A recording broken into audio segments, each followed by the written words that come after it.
ሰላም ጤና ይስጥልኝ አድማጮቼ እንደምን ከረማችኋል እንደምን ውላችኋል። ዛሬ እንግዲህ ለየት ባለ ጉዳይ ነው የመጣሁትኝ። ጉዳያችን የሚሆነው ምንድነው? አንድ ፕሮግራም ጀምረናል ማን ምን አለ በሚል ርዕሰ ጉዳይ ማለት ነው። ስለዚህ እዚህ ዩቲዩብ ቻናላችን ላይ እንግዲህ የተለያዩ ሐሳብ ያላቸው በሚዲያ እንዲሁ የምናውቃቸው ግለሰቦችን፣ የጋዜጠኞችን፣ አክቲቪስቶችን፣ ምሁራኖችን፣ ፖለቲከኞችን የሚያቀርቡትን ሐሳብ ቀንጨብ እያደረግን ጠቅለል ባለ መንገድ ወደ እናንተ ይዘን የምንቀርብበት ፕሮግራም ነው የሚሆነው። የዚህ ፕሮግራም ዋነኛ ዓላማው እንግዲህ ምንድነው? የተመልካቾቻችንንም ጊዜ መቆጠብ ሲሆን፣ በሁለተኛ ደግሞ አጠቃላይ የሀገራችን ሁኔታ ላይ በተለያዩ አንግል የሚነሱ ሐሳቦችን በአንድ ፕሮግራም ላይ የምታገኙበት ይሆናል ማለት ነው። ስለዚህ ይህንን ፕሮግራም እንደምትወዱት ባለሙሉ ተስፋ ነን። ፕሮግራሙን በምትጀምሩበት ሰዓት ላይ ላይክ እያደረጋችሁ እንዲሁም ሼር በማድረግ ለአድማጭ ወዳጆቻችሁ እንድታጋሩልን በትህትና እየጠየቅን እንዲሁም ደግሞ ስለ ፕሮግራሙም ሊሆን ይችላል ፕሮግራሙ ላይ ስለተነሱት ሐሳቦችም አስተያየት ሐሳብ ካላችሁ በኮሜንት መስጫው ላይ ብታስቀምጡልን እናየዋለን። ስለምታደርጉልን ድጋፍ ከወዲሁ ከልብ የመነጨ ምስጋናችንን እያቀረብን ቀጥታ ወደ ፕሮግራሙ እንድትገቡ እንጋብዛችኋለን። መልካም ቆይታ ይሁንላችሁ።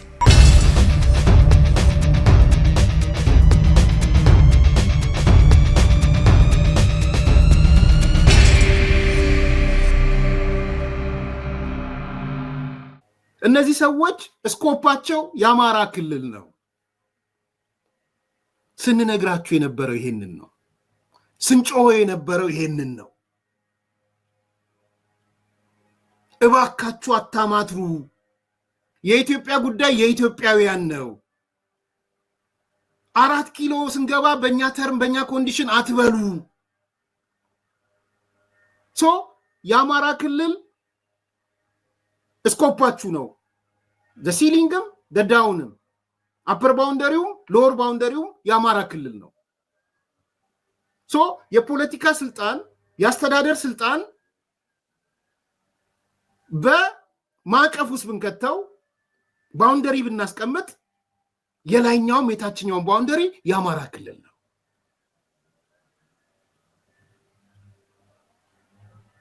ኦኬ። ስለ ኦሮሚያ ክልል አያገባችሁም። ስለ አፋር ክልል አያገባችሁም።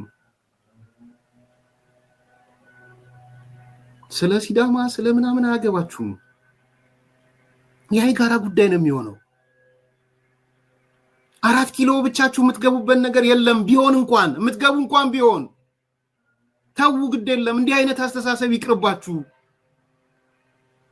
ሊሚት አርጉ ባውንደሪያችሁን።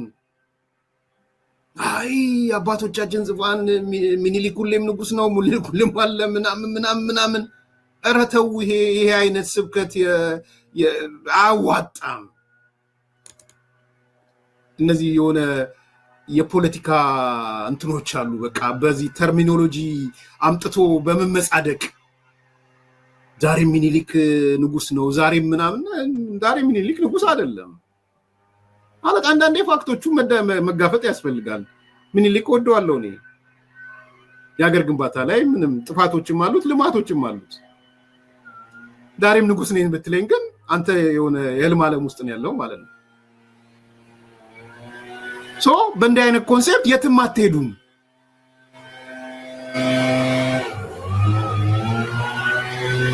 ወደ ሪያሊቲው ኑ። ሽንፈታችሁን ተቀበሉ። ዳኑ። ግን በቃ ቢያንስ በህይወት ቆዩ። የጎንደር ልጆች እንደዛ ጎርፎ ነው የጎንዶ ፋንዶች ሲመጡ ያመሰገነው ለዛ ነው። እንኳንም ህይወታችሁን አቆያችሁ ያልነው ለዛ ነው። ህይወታችሁን አቁ፣ ለልጆቻችሁ፣ ለእናታችሁ፣ ለቤተሰቦቻችሁ፣ ለዛ ማህበረሰብ፣ ለእናንተ ለራሳችሁም ህይወታችሁን አቆዩ። አይጠቅምም። ያኛው ቡድን አንተ ብትሞት ባንዳ ነው የሚልህ። እስክንድር ቢሞት የዘመነ ቡድን ባንዳ ነው የሚልህ። ባይልህ እንኳን አብይ ገደለው ነው የሚልህ። ብልጽግና ገደለው ነው የሚለው። ዘመነ ቢሞት ነው የእስክንድር ቡድን ገሎት የሚለው። ሟችን እንኳን ፕሮፐርሊ አይነገርህም። ገዳይን ሶሪ። ስለዚህ ይሄ የተቀመጠው ቅድመ ሁኔታ እኔ ብዙ አያሳስበኝም። ለአሜሪካ መንግስት ለመስጠት ተብሎ የተሰጠ ነው ምናምን ብዬ አላስብም።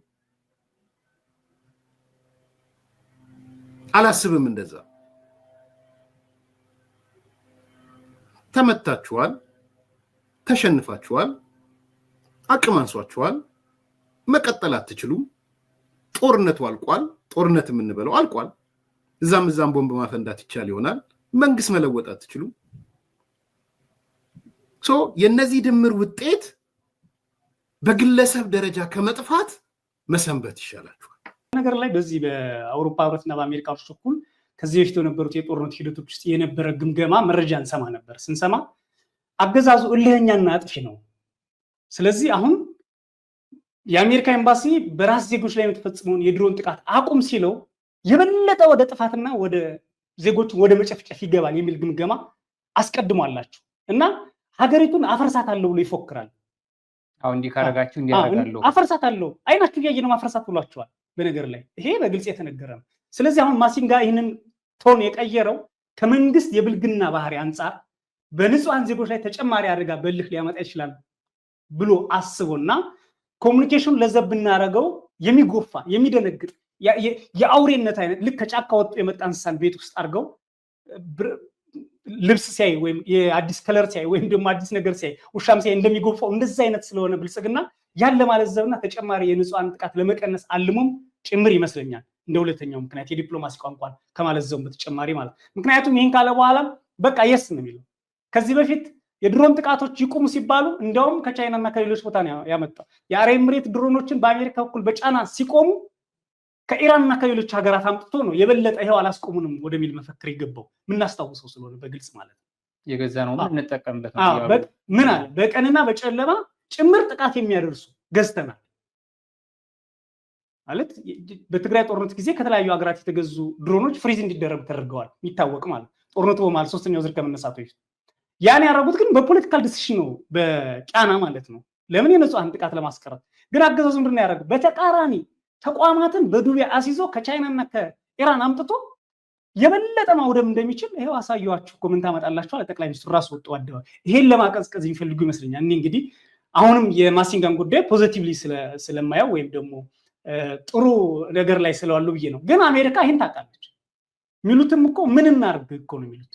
ኢቭን በኢትዮጵያ ፋይት የሚያደርጉ ኃይሎች እኮ አንድ ቢሆኑልን በጣም የተሻለ ነው ይላሉ። ብዙ ጊዜ በተጓዳኝ ሲያወሩ የምትሰማቸው ማለት እንዲህ አይነት ነገሮችን ያነሳሉ።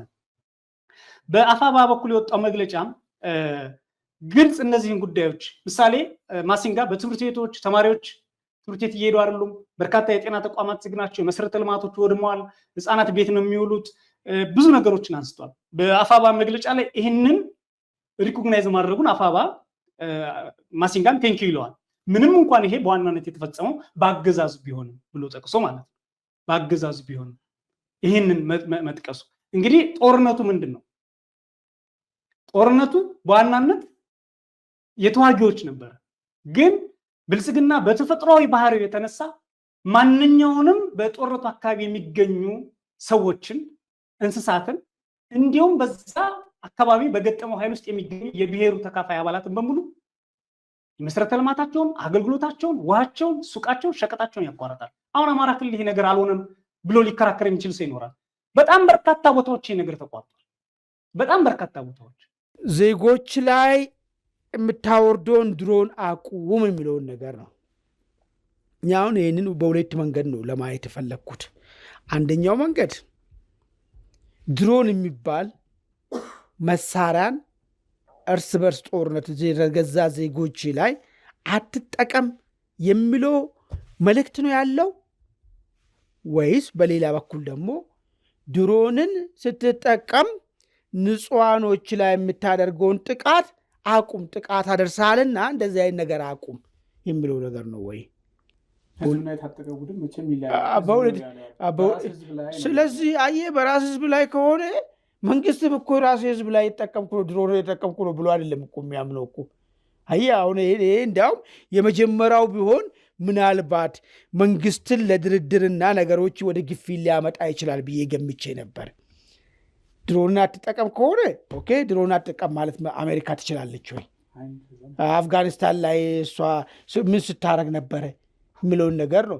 አይ ንጹሃን ላይ ድሮን አታወርድ ከሆነ ግን የኢትዮጵያ መንግስትስ መጀመሪያው ጀምሮ መቼ ንጹሃንን መቼ መትቼ ያውቃለሁ ብሎ ንጹሃንን መቼ ዛሬ ንጹሃን ይጨፈጭፋሉ ብሎ ወጥቶ ያውቃሉ? ፖይንቱ አለማ እሱ የሚሉ ነገር ምንድነው?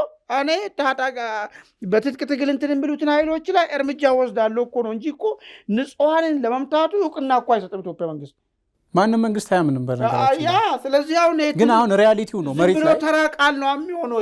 አሁን ምንድነው የአሜሪካ ኤምባሲ ተራቃል የሰብአዊ መብት ተቋማት ያወጡት ሪፖርት አለ። ባይዘ የሚሆንበት መንገድ ልንገርህ፣ በአስቸኳይ ንጹሃንን መምታት አቁም። ይሄ ነው አይደለም ብሎ ማለት እኔ ድሮም እኮ ንጹሃን እየመታሁ አይደለም ነው የሚለው። ንጹሃንን ማለት ልታምን አትችልም እኮ የራስን ህዝብ አጠቃሁ ብለህ አታምንም። ባይዘ ንጹሃንን ድሮስ መች መትቼ አውቃለሁ ነው የሚለው። አሁን እኮ ንጹሃንን መምታትን መንግስት የሚቀበል ቢሆን ኑሮ በአስቸኳይ አቁም ብሏል ነገር ይመጣል ማለት ነው እንጂ መንግስት እኮ ሲጀምርም እኮ ኧረ እኔ በፍጹም አላረግም እኔ ንጹሃንን እኔ የምመታው የታጠቁትን ኃይሎችን እኮ ብሎ እኮ ነው የሚያምነው። አሁን ከሪያሊቲው ጋር የኢትዮጵያ መንግስት ያለውን አሜሪካ ያለችውን እና ሪያሊቲው መሬት ላይ ያለውን ነገር ነው ማንጸር ያለብህ። ኦኬ መሬት ላይ እንግዲህ ሆን ተብሎም ይሁን አይሁን ሰላማዊ ዜጎች የድሮን ጥቃት ሰለባ ሆነዋል የሚል ሪፖርት እንግዲህ መንግስታዊ የኢትዮጵያ ሰብአዊ መብቶች ኮሚሽንን ጨምሮ እንሰማለን። በሚዲያዎች ሪፖርት ይደረጋል። አንዳንድ ቪዲዮዎችም ሲወጡ እናያለን። ይሄ ከሆነ መሬት ላይ ዜጎች የድሮን ሰለባ ሆነዋል የሚል ማስረጃና መረጃ ካለ ኦኬ ኢትዮጵያ መንግስት ዲፌንድ ያደረገ ምን ጥርጥሬ የታጠቀውም ኃይል ይሁን መንግስትም ውጊያ ላይ ያለ ኃይል ራሱን ነፃ ለማድረግ ነው የሚከላከሉ። ገለልተኛ ኃይሎች ግን አካላት ይሄ እንደዚህ ተፈጽሟል ስለዚህ አቁሙ የሚል ነገር ሲያመጡ ካልተቀበልክ ጫና ነው የሚሆነው። አሁን ይሄ ተራቃል ሊሆን አይችልም። አንተ እንዳልከው እሱ እኮ ነው እኮ አሁን እኮ ምን እንደው ታውቃለህ፣ ይሄን ነገር መንግስት የሚደግፍ ቢሆን ኑሮና ማድረጉን ፕራውድ የሚያደርግ ቢሆን ኑሮ ያደረግኩትም አብሮ ለታጣቂዎች አብራችሁ ስለያዛችሁ ነው ታጣቂ ነው መታው በሚል ነገር ማለት ማወረጉን እውቅና የሚሰጥ ቢሆን ኑሮ ኦኬ ይሄ ነገር የማታቆም ከሆነ አንተ የምትለው ነገር ይመጣል። ግን መንግስት እኮ የምትለው ነገር እኮ ሎጂካል አይደለም። በየትኛውም ዓለም እኮ መንግስት የሚሆን የታጠቀ ኃይል በሰላማዊ ዜጎች ላይ ጥቃት ፈጽም ያለው ብሎ አያምንልህም። እንዴት ነው እንዲያምን የምትጠብቀው ነው? የወል ስምምነታቸው የአማራ ጥያቄ ምንድን ነው በሚለው ላይ መጀመሪያ ስምምነት ሌላ አይቶ አሁን ሊቀመንበር ገለበሌ ስልጣን ፎርጌትድ እሱን ህዝብህን የምትወድ ከሆነ እሱን ትተህ መጀመሪያ አርቲኩሌት የምታደርገው የአማራ ህዝብ መሰረታዊ ጥያቄዎች ምንድን ናቸው? በዚህ ልዩነት አለ ወይ? በቃ የህልውና ትግሉ ጥያቄዎች ምንድን ናቸው? 1 2 3 4 5 አይ ይሄን ጥያቄ አይደለም ይሄን ጥያቄ ነው የሚል ካለ መነጋገር ነው። መተማመን ካለበትና ጥያቄዎቹ አርቲኩሌት ከተደረጉ ቢያንስ ለህዝቡ የሚያስብ ጥንቅር እንደው ሐሞት ያለው የምር ታጋይ ካለ መጀመሪያ ጥያቄዎች አርቲኩሌት ተደርገው ከሌ ድርጅት እነዚህ ጥያቄዎች አምኖባቸዋል፣ የከሌም ድርጅት እነዚህን ጥያቄዎች አምኖባቸዋል፣ የአማራ ህዝብ መሰረታዊ ጥያቄዎች እነዚህ ናቸው። እነዚህ ጥያቄዎች አግባብ ባለው መንገድ እስኪመለሱ ድረስ የወጣንበትን ትግል እንቀጥላለን ትላል። አይ እነዚህ ጥያቄዎቻችሁ በንግግር መፈታት ይችላሉ ከተባለ በመረጣችሁት መንገድ እንነጋገርባቸዋለን ትላለ። ጉልበት ካለ ከፍ ታረጋለ። ጥያቄዎች እነዚህ አማራ ህዝብ ጥያቄዎች አንተ ጉልበት አፐራንድ ይዘህ ከሆነ እንዳውም ፈጽሞ ዋናው ስርዓቱ ራሱ መጀመሪያ በሽግግር መንግስት መተካት አለበት የሚለውን ጥያቄ አድርገህ ትመጣለህ። ከዛም የበለጠ ጥያቄ መጀመሪያ ተይዘው እነዚህ ለፍርድ መቅረብ አለባቸው የሚለውን ጥያቄ ታመጣለህ። ያንን የሚያስደርግህ ግን ምንድነው ነው? ያንን እንድታደርግ የሚረዳ ድርጅት መስርተህ ከሆነ ህዝብን ከጎና አሰልፈህ ከሆነ አቅም ገንብተህ ከሆነ ነው አይደለም? ካልሆነስ አሁን ኮስት ከሚያደርግህ ባነሰ መንገድ ነገሩን የአማራን ህዝብ ጥያቄ ማስመለስ የምትችልበት ትልቅ ዲፕሎማሲያዊ አቅም ፈጥረ ከሆነም በዲፕሎማሲያዊ አቅም የበላይነት የህዝብን ጥያቄ ታስመልስና የህልውና ጥያቄውን ታስከብራለህ ማለት ነው። that's it ድርጅት ስትመሰርት በእያንዳንዷ እርከን ላይ ትመክርበታለህ፣ ትነጋገርበታለህ የቱ ነው አዋጭ የቱ ነው ትክክል የሚለው። ዓለም አቀፉ ማህበረሰብ የለም በቃ አልነጋገርም አልወያይም አልሰማህም ምናምን ገለመሌ ምናምን ካልከው ኦኬ አላማህ እልቂት ነው አላማ ሽብር ነው አላማ ምናምን ብሎ ሌብል ያረጋል ካገዛዙ ጋር ይወግንና የሚሆነው ምንድነው ግብታዊነትና ዞርበል በቃ በጥይት ገለመሌ ምናምን ብለ በተጨባጭ ዜሮ ነው መገኘት አይደለም።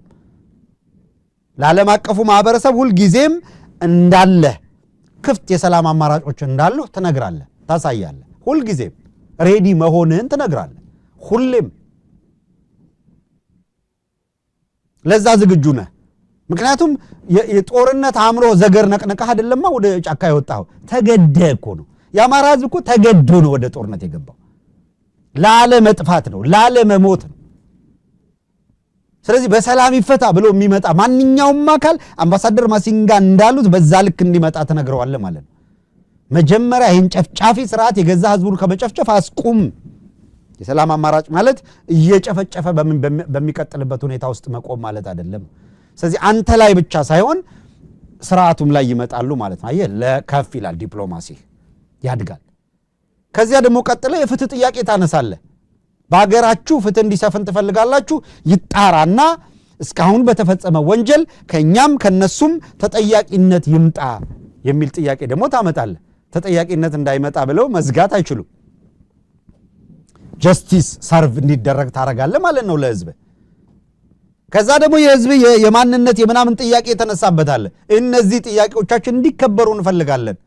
በምን መንገድ ሲል ቲፒኤልኤፍ በሚፈልገው መንገድ ነው የሚያቀርበው። አንተ ደግሞ በምትፈልገው የህዝብን ጥቅም ያስከብራል በምትለው መንገድ ታቀርባለህ። ያ አሸናፊ ነው እንዲመጣ ትሰራለህ። አያስከብርም ብለህ ካመንክ እስከ ፍጻሜው እፋለማለሁ፣ እታገላታለሁ እንጂ የህዝቤን ጥቅም ኮምፕሮማይዝ አላደርግም ትላለህ። ድርድር የሰጥቶ መቀበል ጉዳይ ስለሚሆን በድርድር ውስጥ የምትሰጠው የምትቀበለው ካለ የህዝብህን መሰረታዊ ጥያቄ ሳትነካ ሪፖርት የምታደርገውን ለህዝብ ሪፖርት እያደረግ ከህዝብ መረጃ እያሰባሰብክ ትቀጥላለህ። ድርጅት ከመሰረት ከሆን ካደረግክ ይሄንን ነው። ከዛ ውጪ ምንድነው አብይ የሰራው አንድ ምናምን ፓርክ አለ ጨበራ ጩርጩራ ምናምን የሚል። ከዛ ውጪ ጨበራ ጩርጩራ ካደረግከው ትግሉን ምንም ጥቅም የለው። የአብይ ፓርኩ ነው ቁጭ የሚለው ጥቅም የለው። እሱን ትተህ መልክ ያለው ትግል ቅርጽ ያለው ትግል ማድረግ ይጠበቅብሃል ነው። ተነጋገር። ይሄ ውስጥ ያለው አካል ከነጋገር ወቅቱ ሁኔታውን እያየ ዓለም አቀፍ ማህበረሰቡ የሚመጣበትን ቅርጽና ሁናቴ እያየ መሄድ ነው። ከዛ ውጪ ፕሮፓጋንዳ የአንድ ሰሞን ሆይ ሆይታ እሪ ምናምን ይሄ ከበሮ አዱ ከበሬ ምናምን መደለቅ ምናምን ወይ ነው ተም እናውቃለን። የአብይ አህመድ ስርዓት ሳምንት ነው ወር ጠብቁን ምናምን ምንም የለወጠው ነገር ይሄው ማሲንጋ ወጥቶ የአሜሪካን አቋም ሲገልጽ ከኦነግ ጋር በልተደራደር ነው ጃልሰኝኖ ስጃለው ምናምን ቲዲ እንዲህ አይነት ተረተረትን ተው። ኦነግ አለ ፋክቱን አትቀይረውም ነው። የፋኖ ኃይልም አለ መዋቅሩ አለ።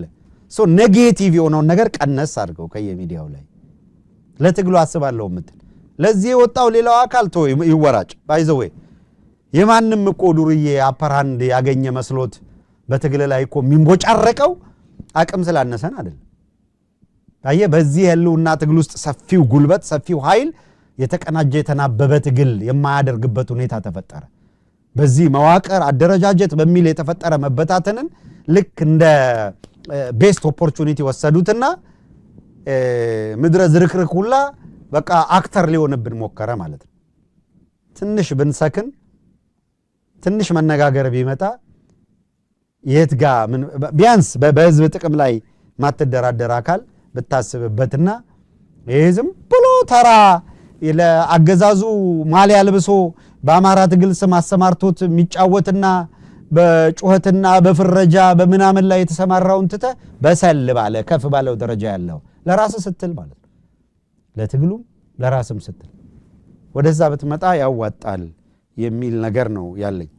ሰላም አድማጮቼ፣ ቆይታችሁ አሪፍ እንደነበረ ተስፋ አደርጋለሁ። የተለያዩ ሐሳቦችን እንዳዳመጣችሁበትና እንደቀሰማችሁበት ተስፋ አደርጋለሁ። በሌላም ጊዜ እንግዲህ እንደዚህ የተለያዩ ሐሳቦችን በአንድ ላይ በማድረግ ወደ እናንተ ፕሮግራሞችን ይዘን እንቀርባለን። ይህንን ፕሮግራም ለሌሎች ሼር በማድረግ የቤተሰቦቻችንን ቁጥር ከፍ እንድናደርግ ብታግዙን ከልብ እናመሰግናለን። አብራችሁን ስለነበራችሁ ከልብ እያመሰገንኩኝ መልካም ቆይታ ይሁንላችሁ። ሰላም ለሀገራችን፣ ሰላም ለኢትዮጵያ።